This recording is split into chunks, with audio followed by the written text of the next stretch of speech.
Hello guys, അപ്പോൾ വീണ്ടും ഞാൻ വന്നിട്ടുണ്ട്. ഞങ്ങളുടെ ഒരു സാറ്റർഡേ ആണെന്ന് കാണിക്കാൻ പോകുന്നത്.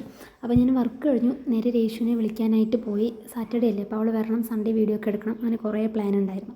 അപ്പോൾ ഞാൻ അവിടെ പോയി കുറേ നേരം വെയിറ്റ് ചെയ്തിരുന്നിട്ടാണ് അവളുടെ ബസ് വന്നത്. അതാ അവൾ അവിടെ നിൽക്കുന്നത് കണ്ടില്ലേ. അപ്പോൾ അവളെയും കൂട്ടിയിട്ട് ഞാൻ കണ്ണാശുപത്രിക്കൊന്ന് പോകേണ്ട ആവശ്യമുണ്ടായിരുന്നു. രേഷുവിൻ്റെ കണ്ണട മാറ്റേണ്ട കാര്യമുണ്ടായിരുന്നു. അപ്പോൾ അവളെ കൂട്ടിയിട്ട് ഞാൻ തൊട്ടടുത്ത് തന്നെ ഒരു കണ്ണാശുപത്രി ഉണ്ടായിരുന്നു. അപ്പോൾ അങ്ങോട്ടേക്ക് പോയി. അവിടെ പോയപ്പോഴാണ് പോസ്റ്റ് അടിച്ചിരുന്നു ഗൈസ്. എന്താണെന്നറിയില്ല, അവളെ കൊണ്ടുപോയിട്ട് കുറേ നേരം ചെക്ക് ചെയ്യുന്നു. ഡോക്ടറാണെങ്കിലും കുറേ നേരം അവളോട് സംസാരിക്കുന്നു. ഞാൻ വിചാരിച്ചു രേഷിൻ്റെ കണ്ണടിച്ച് പോയിട്ടുണ്ടാവും എന്നാണ്. പിന്നെയാണ് കുറേ നേരം അവിടെ ഇരുന്ന് ചെക്കപ്പൊക്കെ കഴിഞ്ഞിട്ട് അവർ ലെൻസ് മാറ്റാനായിട്ട് എഴുതുന്നുണ്ടായിരുന്നു. അതിൻ്റെ ഉള്ളിൽ പോയിട്ട് ഒന്നൊന്നര സീന് ഒന്നുമില്ല. ഞങ്ങൾ കയറിയിട്ട് ഒരു 50 മിനിറ്റോളം ഞങ്ങൾ ലെൻസ് സെലക്ട് ചെയ്യുക, മറ്റേ ഫ്രെയിം സെലക്ട് ചെയ്യുന്ന അവിടെ പോയിരുന്നു.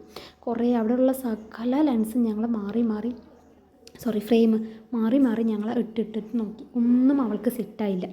അവൾ അവിടെ കണ്ണടയുണ്ട്, എന്നിട്ട് കണ്ണടയിൽ നിന്ന് ഫ്രെയിം ഇട്ടിട്ട് കണ്ണടയിൽ നോക്കാതെ അവളുടെ ഫോണിൽ സെൽഫി എടുത്തിട്ട് അതിൽ നിന്ന് നോക്കിയിട്ടാണ് സെലക്ട് ചെയ്യണത്. എന്താ പറയുക, വിവരം കൂടിപ്പോയതിൻ്റെ അവസ്ഥയെ. പിന്നെ കുറേ നേരം കഴിഞ്ഞ് അവിടെയുള്ള ഏട്ടനെയും കൂടെ വട്ട് പിടിപ്പിച്ചിട്ട് ഞങ്ങൾ അവിടെ നിന്ന് ഫ്രെയിം സെലക്ട് ചെയ്യാതെ രേഷു ഇപ്പോൾ യൂസ് ചെയ്യുന്ന ഫ്രെയിം തന്നെ അവിടെ ലൂസായിരുന്നു ഫ്രെയിം. അപ്പോൾ അതൊന്ന് ടൈറ്റ് ആക്കാമെന്ന് പറഞ്ഞിട്ട് അടുത്ത ആഴ്ച വരാൻ പറഞ്ഞു ടൈറ്റ് ആക്കാനായിട്ട്. അപ്പോൾ ഞങ്ങളതൊന്നും ഫ്രെയിമൊന്നും എടുക്കാതെ തന്നെ അവിടെ നിന്ന് ഇറങ്ങി. പുറത്ത് വന്നപ്പോൾ നല്ലോണം ഇരുട്ടായിരുന്നു. അപ്പോൾ ഞങ്ങൾ എന്തായാലും വീട്ടിൽ പോയിട്ട് ഡിന്നറൊന്നും ഉണ്ടാക്കാൻ വയ്യ. അതുകൊണ്ട് ഞങ്ങൾ പോകുമ്പോൾ തന്നെ ഒരു 5-6 പൊറോട്ടയും കൂടെ മേടിച്ചിട്ട് പോയതാണ്. അപ്പോൾ വീട്ടിൽ പോയി അച്ഛനുണ്ട്. അപ്പോൾ അച്ഛനും എനിക്കും രേഷുവിനെ ഞാൻ നേരെ എൻ്റെ വീട്ടിലേക്ക് വിളിച്ചിട്ട് പോന്നു. അപ്പോൾ അവൾക്കും കൂടിയിട്ട് ഞങ്ങൾ 3 പേർക്കും കൂടിയിട്ട് പൊറോട്ടയും മേടിച്ചു. ഹലോ ഗൈസ്, അപ്പോൾ ആതിര ചിക്കൻ വാങ്ങാൻ വേണ്ടി പോയിരിക്കുകയാണ്. അവളത് കടയിൽ നിന്ന് ഹായ് പറയുന്നുണ്ട്. ഞാനിവിടെ നിന്നിട്ട് എനിക്ക് ആക്ച്വലി ചിക്കൻ കടയിൽ പോകാൻ ഇഷ്ടമല്ല. ചിക്കൻ കഴിക്കും, പക്ഷെ കടയിൽ പോയിട്ട് അത് വെട്ടണതോ അവിടെ നിൽക്കണതോ കണ്ടാൽ ഞാൻ കഴിക്കില്ല.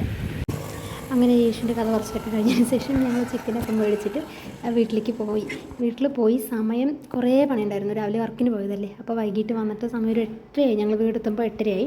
അപ്പോൾ രേഷുവും എൻ്റെ ഒപ്പം ഞങ്ങൾ 2 പേരും കൂടി വീട്ടിൽ പണിയൊക്കെ കഴിഞ്ഞിട്ട് ചിക്കനൊക്കെ മാരിനേറ്റ് ചെയ്ത് വെച്ചിട്ടുണ്ട് ഗ്രേവി വെക്കാനായിട്ട്. പിന്നെ ഉള്ളിയും തക്കാളിയും ഒക്കെ കട്ട് ചെയ്ത് മാറ്റി വെച്ചിട്ടുണ്ട്. രേഷുവാണ് കുക്ക് ചെയ്യുന്നത്. ഞാൻ കുറച്ച് അവൾക്ക് വിട്ടു, എനിക്കിന്ന് വയ്യാത്തതുകൊണ്ട് അവൾക്ക് ഞാൻ കുക്ക് ചെയ്തു എന്ന് പറഞ്ഞിട്ട് ഞാൻ അവൾക്ക് വിട്ടു. പിന്നെ പുറത്തുള്ള പണിയൊക്കെ ഞാൻ കുറച്ച് ചെയ്ത് വെച്ചിട്ടുണ്ടായിരുന്നു.